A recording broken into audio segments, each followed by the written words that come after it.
when we favor one group as opposed to the whole, it's a bad idea. It's not good for our economy. We've got to focus on policies and things that are good for everyone in the economy, not just creating favored group statuses. And this is an example where these are principles that are not in line with what I would classify as sound economic principles.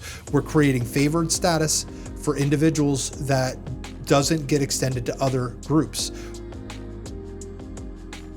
Welcome to Stewardology, a podcast where two worlds collide. In this show, financial advisor Tim Russell and Pastor Drew Gysi are joined by me, producer Tyler Rutherford, to explore the intersection of financial stewardship and theology. Their unique perspectives help Christians and churches understand and apply a biblical framework for everyday financial decisions so Christians everywhere can grow in their walk with Christ through biblical stewardship.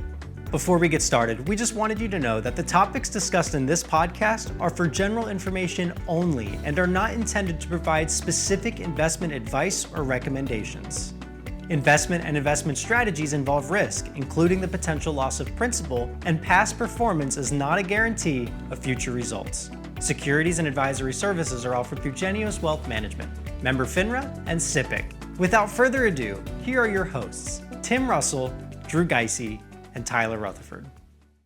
Hi, everybody. Welcome to another episode of the Stewardology Podcast. I'm Tyler, and I'm here with my co-host, Tim Russell. Hello. And Drew Gysi. Howdy how. I'm sure you've seen it a lot in the media recently. I know online it's been the talk of the town, but the One Big Beautiful Bill Act, some people don't think it's so beautiful. Other people think it is the most beautiful thing to happen to mankind.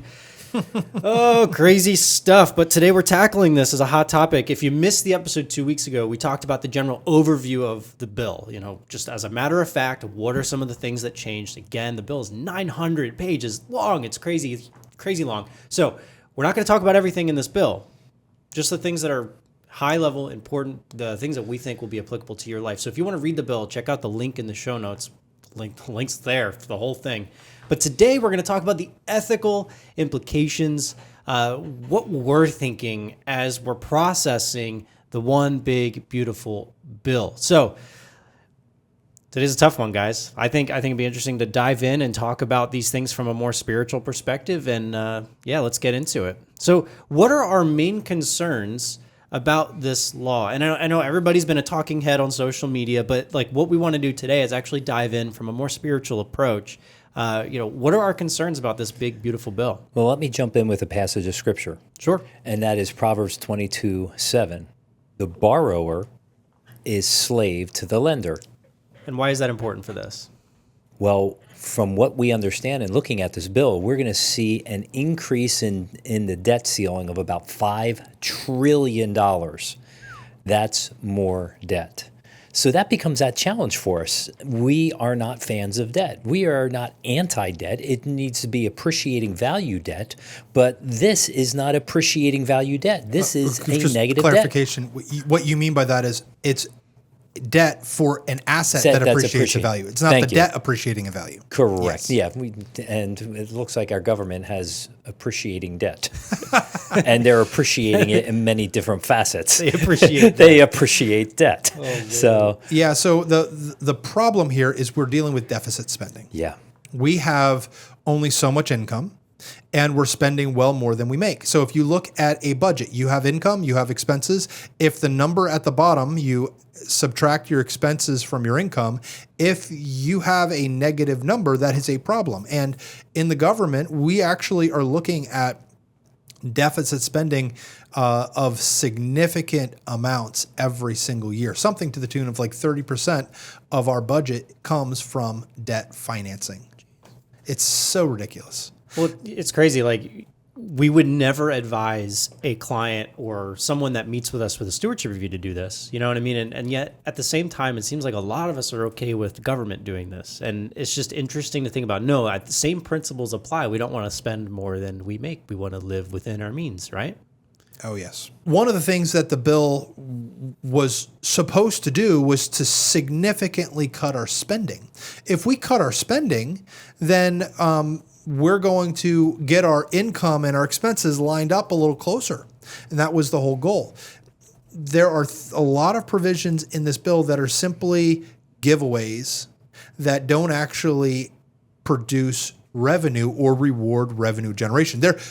To be fair, there are a number of provisions that do that. And we're going to talk about those.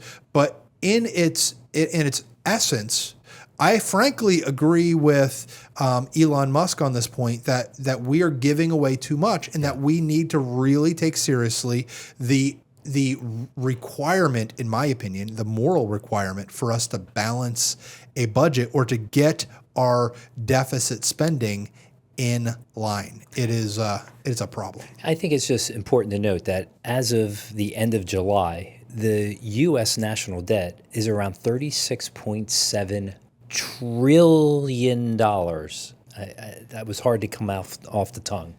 That's an enormous amount of money that we're borrowing from our kids and grandkids and great-grandkids. But did you know you can actually make a payment towards the United States debt via Venmo? What? Yeah, the Treasury just added this as an option. You could actually pay the Treasury money to help go towards the debt. It's crazy. You know, I'm going to find that out, and I'm going to send a buck. I'm going to send a buck to help reduce the debt a little bit. But the bottom line is, just in 2025, we have an estimated $1.9 trillion federal deficit. That's a staggering amount of money. I'll just going to be gut right honest. If you and I chose to operate our personal budgets with a deficit year over year over year over year, we would be getting 3 square meals a day in an air-conditioned cell, and we would probably not enjoy that. But the bottom line is our government goes ahead and continues this on over and over, year after year, and we are giving away the future of our kids, grandkids, and great-grandkids. So while you were talking, I wanted to look up, because I said it was 30% deficit spending, and I just wanted to make sure that I wasn't way off on that. If you go to JP Morgan Guide to the Market, there's this monthly or quarterly update that they provide, and there's one chart we're going to pull out and put in our show notes. It's federal finances. For 2025, the budget for 2025, we are going to spend $7 trillion.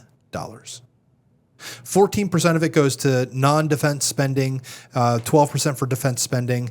We've got other mandatory expenses, 12%, Medicare expenses, 9%, Medicaid, 9%, Medicare, 16%, Social Security, 22%, and interest payments on our debt.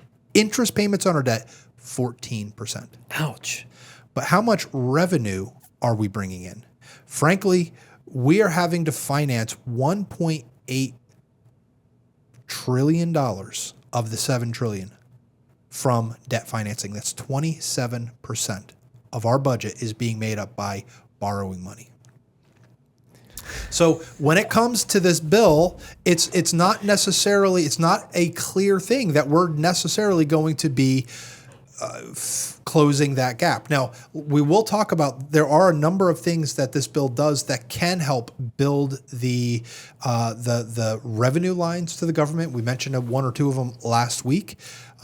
There are a couple things here that I would love to see us strengthen. One of the things, there's a government organization, so the Office of Budget Controls or something like that, and what they do is CBO, the Central. Actually, I don't know what CBO stands for. It doesn't really matter at this point. What they do is they look at the budget and they look at tax bills and they forecast what future revenues are going to be, what future deficits are going to be, to tell whether or not it's a good bill or not a good bill.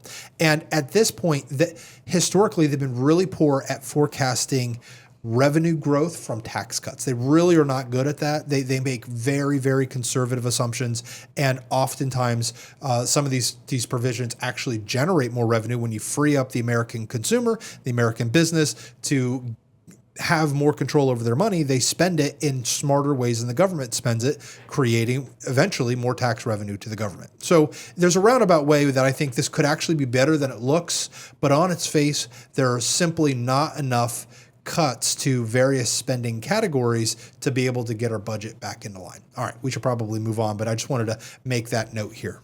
So we talked about this in the last episode we did on the OBBBA, the no tax on tips and no tax on overtime. And this sounds like a good thing, But from an ethical perspective, why do we have questions about this? It's leaning into certain groups. It's giving favor to certain groups like the hospitality workers and those earning overtime wages and over top of people like nurses and salespeople and teachers and other people that they are not getting this opportunity. So you're leaning in towards one specific group over others. Now, I'm not saying that's not needed and necessary because that group may need it more than others, but it's still trying to find that fair and balanced piece that's there, and it's not. Well, I would just to go back to your point. Remember the episode we did maybe a couple months ago where we talked about economics. Yeah, and we used a book called Economics in One Lesson by Henry Hazlitt.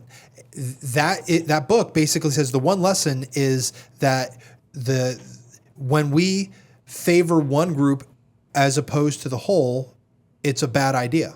It's not good for our economy. We've got to focus on policies and things that are good for everyone in the economy, not just creating favored group statuses. And this is an example where these are principles that are not in line with what I would classify as sound economic principles.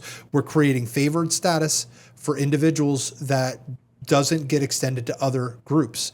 We should be focused on kinds of principles and kinds of tax treatments that's fair for everyone, regardless of what industry you're in, regardless of what income section you fall into. That's a more equitable arrangement. Deuteronomy 1:17 states, "You shall not show partiality in judgment. You shall hear the small and the great alike." I like that. It's saying that, look, we're going to hear both things. Yeah. And by choosing to lean towards one group over another, that's not a good thing. I'll put my pastor's hat on. When I was pastoring, I made it a very clear decision that I am not going to know what people gave in the church. Why? I did not want to show partiality when it came to those things. And I was just talking to a pastor just 2 days ago, and he said to me, this is something he has chosen not to do either, to not know what people give. Now, you can't help but to have ideas because of the way they dress, where their house, their car, and stuff like that. But then again, that doesn't show everything. It means that they got some assets, or they have debt. Or they have debt. Thank you, Tim. That was well said. But I like what the scriptures say. Let's not show partiality. And I would even go as far as saying, even within our tax code, let's be fair. The car loan interest deduction point was really interesting to me. I have two big qualms with it. But number one, you have to buy a new car to get this deduction. So just as a recap, you can deduct up to like $10,000 of interest on a car loan for a new car. The car has to be finally built, like finished being built in the United States. Yep, assembled. And all this. But okay, so number one, you buy a new car. Within the first couple of years, it loses, I think, 60% of its value. I think that's the number. Like you lose between 10 and 20% of the value of the vehicle. Just by driving it off a lot. No.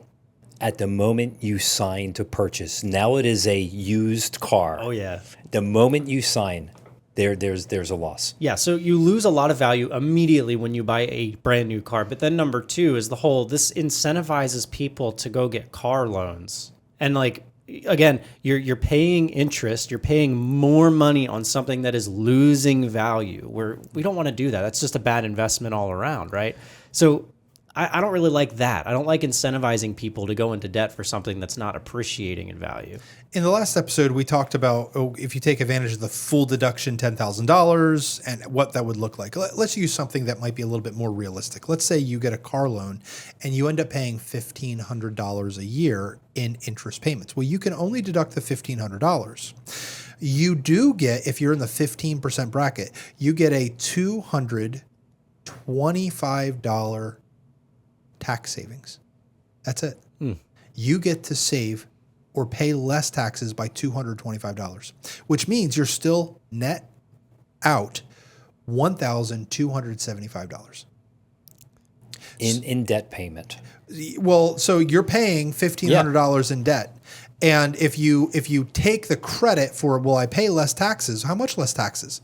$225. Do the math. So you're still net out $1,275. $75 plus the principal component of the payment. Plus the principal, exactly. It's a losing and not deal. including the depreciation of that asset. Getting a loan, buying a new car just to be able to get a deduction is bad math. It's just like, I'm sorry guys, but this is like lottery playing. It's like a tax on people who are bad at math. You go ahead and get this car loan. It's like paying tax on people who are bad at math. This is a fundamentally bad idea from a tax perspective. It's bad from a financial perspective. It's bad from a societal impact perspective. We're creating a nation of debtors, and that is not wise.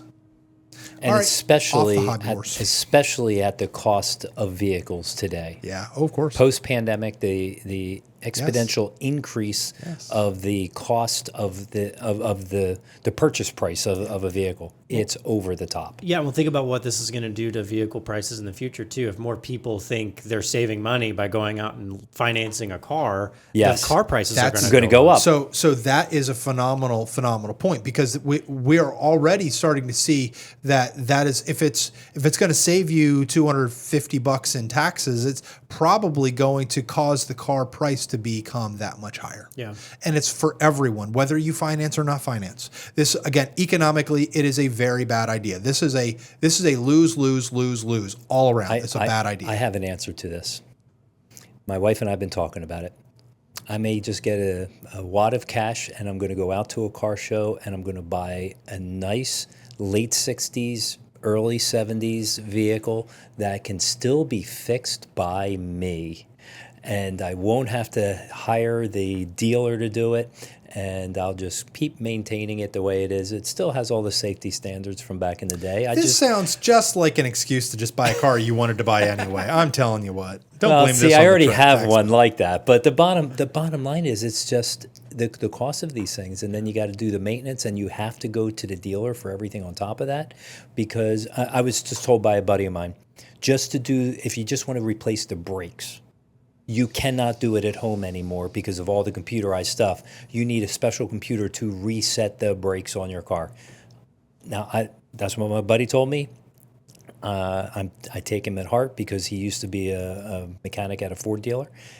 But I'm telling you that they get you coming, they get you going, and hey, get something. Sounds like you have ethical concerns about just modern cars, not necessarily the big, beautiful bill. I love digressing a little bit. when I get a rental car and I can drive it, but I get to hand it back to him and not have to make a payment on it. true that. I'll take that any day. True that. So, Tim, you had mentioned in the last time we talked about this, SALT deductions. What are your thoughts on how this plays out? I love it. So good. Such a great deal. Give us your best trump on this one. Give us Come He's on, very guys. excited about it. give us your best trump. This is going to save like 2% of taxpayers, like a lot of money. It's going to be so great. No, this increase in the state and local taxes, that's your state income taxes if you live in a state that has income taxes, local taxes, so local income taxes and local real estate taxes. You can deduct all of those taxes from your income up to a cap. Now, the cap used to be set at $10,000. And the problem is that many people living in high tax states or who had modest or moderate to higher income would get capped on $10,000. It's not very hard when you have a mortgage and you have real estate taxes and real estate tax of $4,000, $5,000, $6,000, $10,000. I mean, you're going to get capped in a heartbeat if you also have an income tax and some other taxes. So all of that to say, they've increased it to $40,000, but there's an income cap to that. And the number of people who make enough to itemize but don't make too much to be disqualified, that number of people is a relatively small number.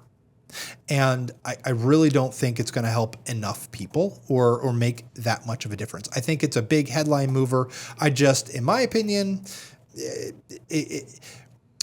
from an economics perspective, I don't know why we're favoring homeowners as opposed to renters. Like, if we just do away with this provision, I think a lot of people will be upset. This is kind of the same idea with the car loan deduction component. I don't know that it's necessarily a win-win. Yeah, it's $500,000 for joint filers. Correct. $250,000 for married. In 2025. Yeah. How many people are single making $225,000 can actually itemize? Not a ton. No. Not a ton. And if you make more than that, you're no longer able. You're going to get reduced down to the $10,000 base. So it's not that big of a deal. I called it a big nothing burger. I stand by that. I don't really love this provision.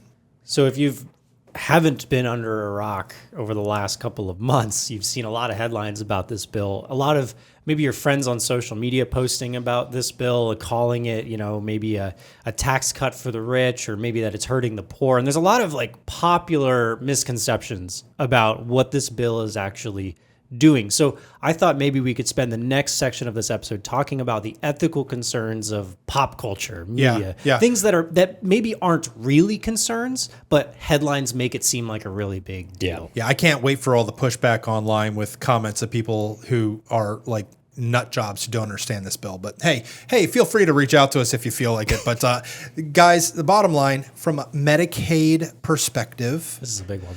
Look, what we're doing is we're cutting Medicaid spending back to the pre-COVID era. Remember, during COVID, they had a massive temporary, that's the key word, temporary increase to the Medicare or Medicaid to help everyone be able to get the health care and get taken care of during COVID. It was never meant to be a permanent thing. All we're doing is we're rolling back to where we would have been had COVID not happened, which is still higher than where we were in terms of spending prior to COVID. So we're just back in line with the growth trajectory that we were on before. So is this some massive cut to hurt people? No, it's not. It's just not. Is it going to affect people? Yes, it will. But part of what they're doing here is first of all, they're making sure that these benefits are for Americans or for legal immigrants. That you're qualified for them. Yeah. So if you come to the country illegally and you flouted our laws in the immigration system, jumped in front of people who are doing legal immigration, you're not going to be able to get welfare or Medicaid or other spending. We as a government, we as a nation should not be subsidizing the income and the livelihood of individuals who are coming here from other countries illegally. That's just not okay. So I honestly, I don't have a problem with this. I don't have a problem at all with this. It's going to affect kids. It's going to affect children. Well, okay. Yes, it probably will.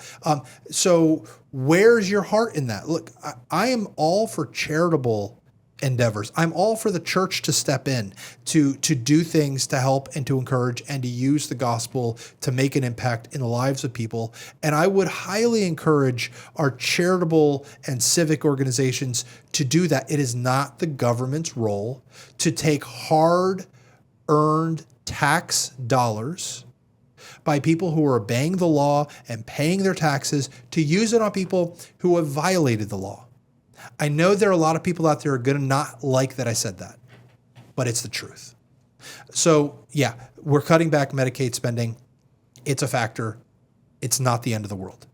There's another thing. We've got SNAP benefits. What are SNAP benefits, Well, Drew? jump back before that. Yeah. There's also work requirements also to be able to get the Medicaid spending. I'm glad you to be able to out. get those benefits. You got the 80 hours per month of work.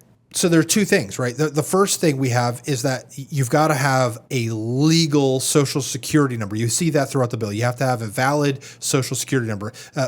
Interpretation means you can't be an illegal alien. Correct.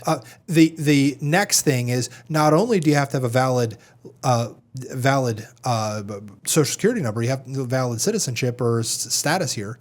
You also need to demonstrate that you're working and trying to improve yourself. There's a verse that says, if you don't work, you don't eat. Now, that wasn't designed for governments, but that is a principle that should really, frankly, be applied to our broader societal norms. Work is part of our identity as people made in the image of Christ. And we should have work expectations for people receiving these kind of benefits. Now, these work requirements are super draconian. It's 40 or is 80 hours a month? 80 hours. 20 hours a week? Exactly. Part-time here. I mean, and it could be work, it could be education, it can be volunteering. There are a lot, or it could be even, I said education already. So training, there are a lot of things that you can do that qualify for this that still allow you to get the benefits.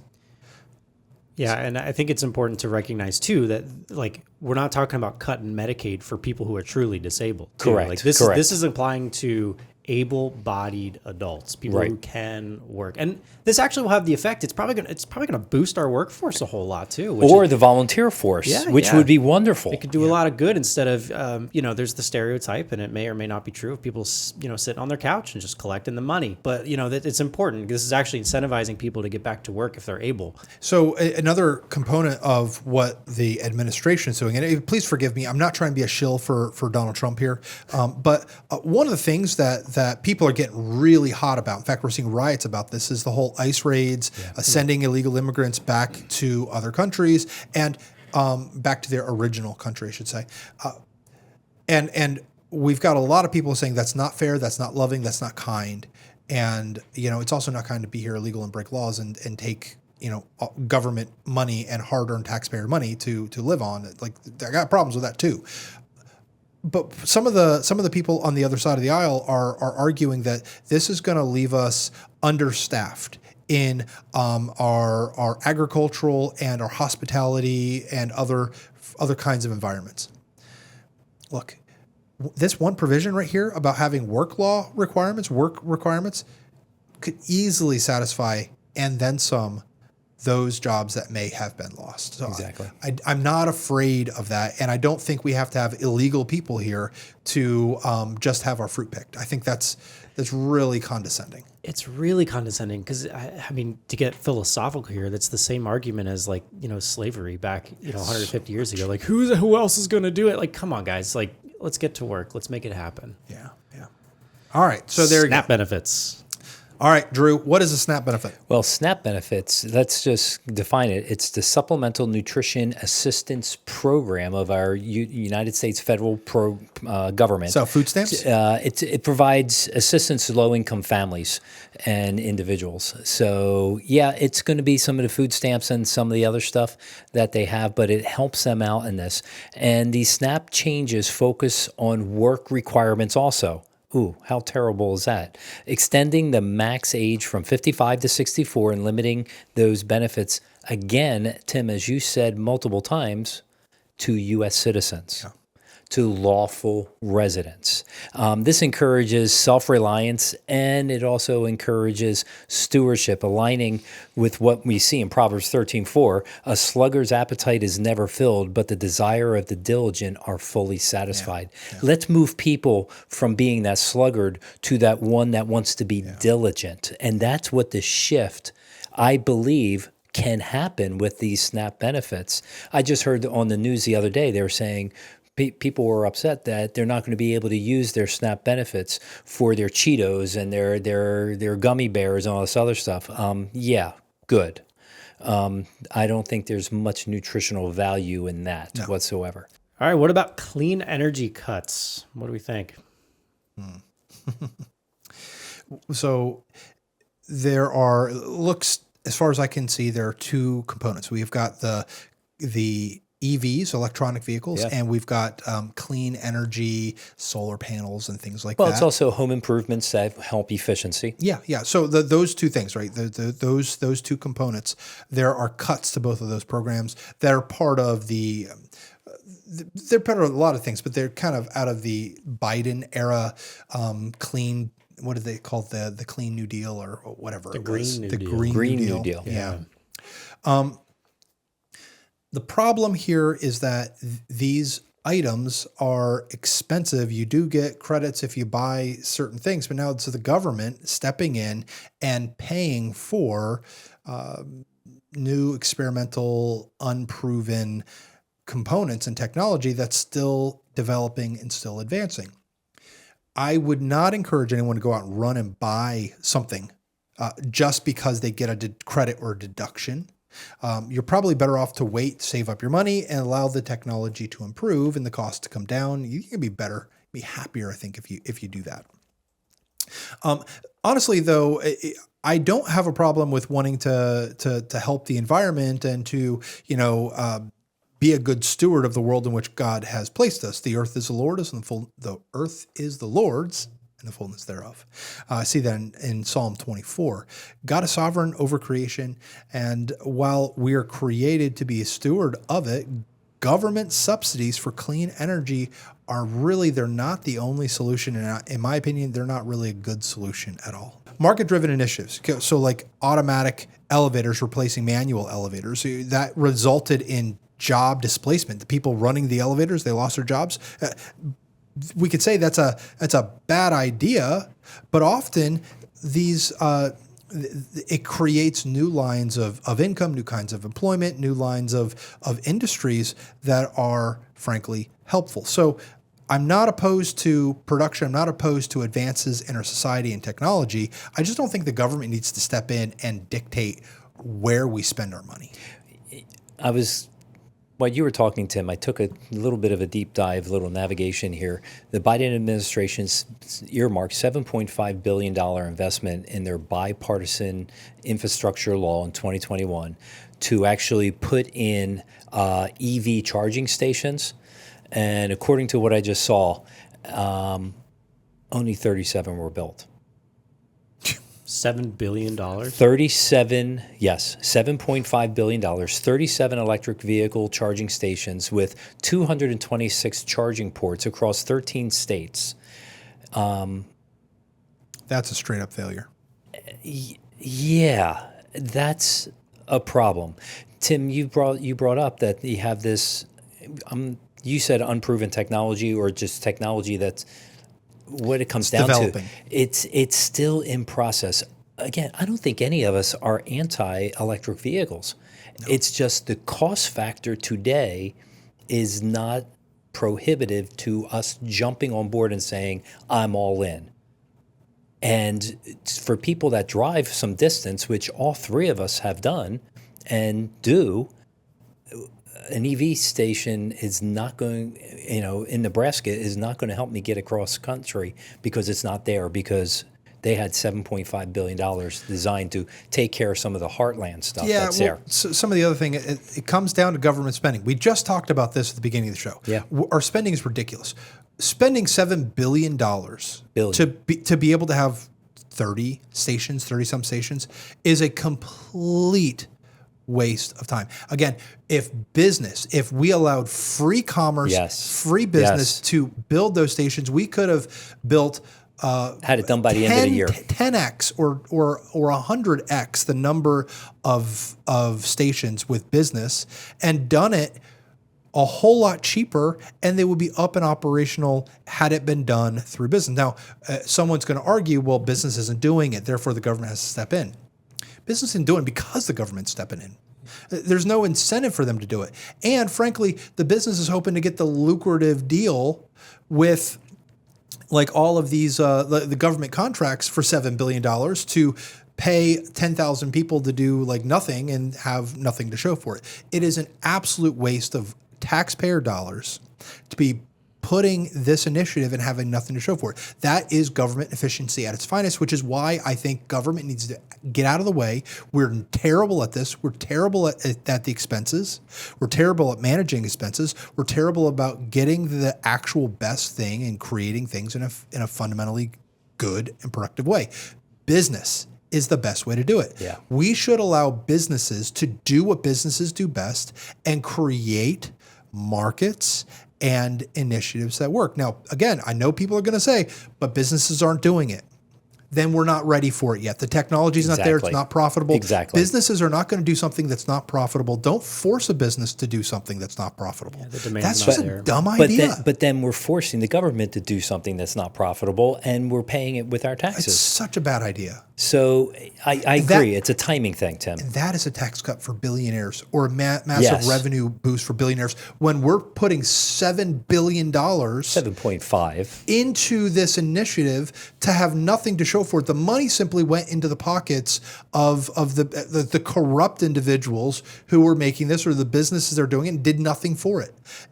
It inculturates our corruption and poor government spending. It is terrible. So don't tell me that the Trump bill is creating tax cuts for billionaires when the Biden administration created billions of dollars in spending that went nowhere. No, it did go somewhere. Well, Somebody's nowhere, pocket. Nowhere for There was the no good of the people. accountability. Yeah. That's the problem. No accountability with it. Yeah. All right. Well, we should move on. Get off that hobby horse. Oh boy. All right. So we talked about clean energy, healthcare cuts, and increased spending. It's kind of as a rehash of what we were talking about with SNAP benefits and Medicare, Medicaid spending. But this goes back to the bill may lead to, some people are saying 12 million people to lose Medicaid benefits due to the work requirements and citizenship requirements. The Obamacare premiums could rise in these environments, right? If we're not going to be putting as much money towards Obamacare premium assistance, then we're going to see those premiums increase and the amount that people pay will increase. That's a possibility. Yeah. I think it's also possible that if we get people off of the rolls that we're paying for, it's going to make more money left to help pay for the rest of the people who are on legitimately who need the help. So I think that there's two sides to this knife, right? On the one hand, yes, it's going to have people fall off the rolls who don't qualify for the benefits. On the other hand, if we do that, it raises the amount that we may have to provide to people who are legitimate benefit recipients. So I think, again, this one is an overblown challenge. Now, there's another comment or challenge. This is going to hurt more rural communities who face higher out-of-pocket costs. And, there's probably something to that. There are challenges with rural environments where Medicaid or Medicare payments from the government to hospitals and hospital systems may be reduced, making it inefficient and ineffective to provide larger healthcare services for rural communities. I think that's something we should probably weigh into. I say we, not we, the Stewardology Podcast. I'm like, we, the government, probably should talk about, like, what do we do with rural communities? But again, I favor businesses focusing on things that are efficient and effective and profitable rather than government mandated solutions that are way more expensive and overkill and way more regulatory than would otherwise be available. So I think we need to have a different approach to rural communities. But let's still have a mindset and a heart for those that are more vulnerable. Not every change is going to be a crisis, and we need to use discernment as we move forward. I agree. Yeah. So probably one of the most popular arguments online is that the wealthy will get wealthier and the poor will stay poor. I'm going to talk about this more next week. But Tim, what's your initial reaction to this as we prepare for next week's conversation? I'm reminded of a verse from Psalm 9:9. It says, "The Lord is a stronghold for the oppressed and a stronghold in times of trouble." Like, God cares for the poor. And as a steward, we must work together to have our government policies work for our people. We don't want to just widen injustice, but at the same time, we need to care well and effectively for a broader population. So let's get back to the bill. When it comes to this bill, there's so many different components of the bill that are frankly better off for the lower income brackets. Now, I'll use me as an example. I'm not a low income person. I'm higher up in the tax brackets, and I have a tax software that I ran my bill, my tax return for last year, did a projection for this coming year through the bill, and I get next to no savings on this bill. I think my taxes are frankly going to go up under this environment. Interesting. So no, is this some massive tax cut for the millionaires and the billionaires? It's not. There is a much greater benefit to people on the moderate to lower end of the income scale than there are for the rich. So it's just plain dishonest to say this is all going to help the millionaires and billionaires. Said the people who are going to help be helped the most by it, the politicians, or not politicians, the pundits or the media people who are talking about this and trying to scare people, saying that it's just more of the same old, same old. It's not. There's a lot of good here for a lot of people. I got problems with a lot of it. It doesn't solve a lot of our biggest problems, but it is by no means a tax cut for the rich. So as we wrap up, we have to remember what our call is. Our call is to faithful stewardship. It's not to be a tax expert necessarily or a talking head of some sort, but our call is to steward what we have faithfully. And that includes our personal finances. It also includes us holding our leaders accountable to make sure that our nation is being a good steward over the resource. Now, this bill seems like it has some wins, right? Like, it's cool to see a politician actually stick to a promise. It's kind of neat to see. And there's other things, but there's also red flags that we have to acknowledge and be aware of, like, ballooning debt and favoritism and some other things that, may not be so great. But remember, what are we called to do? Let's test everything against God's word, seeking justice and fairness and wisdom. So what is our next step? I think praying for our leaders is a good place to start. I think understanding what this bill has for us is also a good place to start. Talking to some experts to see how we are going to be impacted as individuals and as taxpayers, it's probably a good place to start, right? Because we got to know well our flocks and our herds. We have to understand where we're at financially and maybe what we have to look forward to or prepare for in the future. So this is an interesting conversation. And next week, we're going to address this misconception of, the wealthy will just keep getting wealthier. And what does that do? We're actually going to look into some of that and see how that plays out over the course of the years to come. And of course, we're going to do that from a biblical perspective. So come back next week. This will be a good conversation. So until next time, God bless. And remember, let love be genuine, abhor what is evil, and hold fast to what is good. See you next week. Thanks for joining us on the Stewardology Podcast, where financial stewardship and theology meet. We'd like to help you take your next steps in biblical financial stewardship. Subscribe in your podcast provider to get the newest episode delivered to you every week. Leave a 5-star rating and review to help new listeners find the show. Take advantage of your free personal stewardship review at stewardologypodcast.com/review.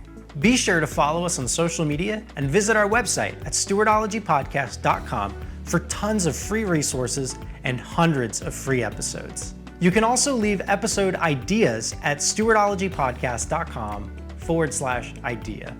Remember, Psalm 20, verse 7, some trust in chariots and some trust in horses, but we trust in the name of the Lord our God. See you next week.